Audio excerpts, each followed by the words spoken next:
we're on the topic of school and studies. For me, school and studies are very useful, but some are not much. And a lot of things are not included in the school books or the school questions.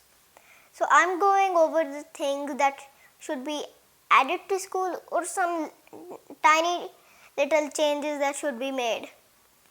For example, if you're in elementary school, you'll face periods like science and social studies and maybe even other languages. In the elementary school, there are, at least in my school, there are 7 subjects. There are social studies, science, Urdu, English, lot more. But the periods I want to discuss are art, science, social studies, and math.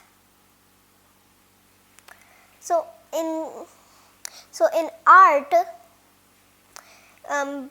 kids should be able to draw with their own freedom and all of that. They should draw whatever they want, from small comic books to amazing drawings. They should be able to draw whatever they want rather than the teacher giving them a certain task and just going off. The next is science. Think about science is, well, if you're lucky, you get a good teacher. If you're unlucky like me, you get a bad teacher. When you go into science class, the teacher usually says, for example, volcanoes or space, all of that, even the earth spinning around the sun. But the students should be able to do experiments while they are being taught science. For example, they're being taught that volcanoes blow up every few years. They should make a volcano with vinegar and baking soda, or that the earth goes around the sun, a project of foam, anything. The next is social studies. Thing about social studies is it tells you about the past a bit, but not as much as history. Social studies is, well, it's not very specific. For example, it tells you about old myths, but they don't go specifically on what happened.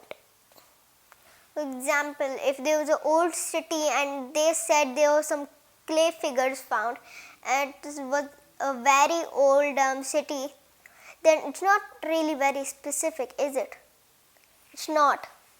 So the last topic of elementary school is going to be math. Thing about math is, at least in my school, math is pretty useful because it tells you how to plus, minus, divide, multiply. Tells you how to do that, so you can count out stacks of paper, boxes, items, anything.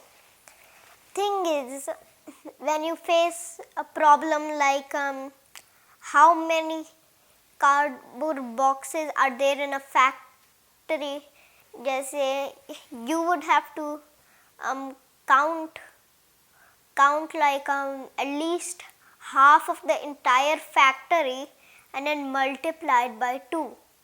That's what you would need to do to get how many cardboard boxes are in a factory, and it would take a long time, like hours and hours.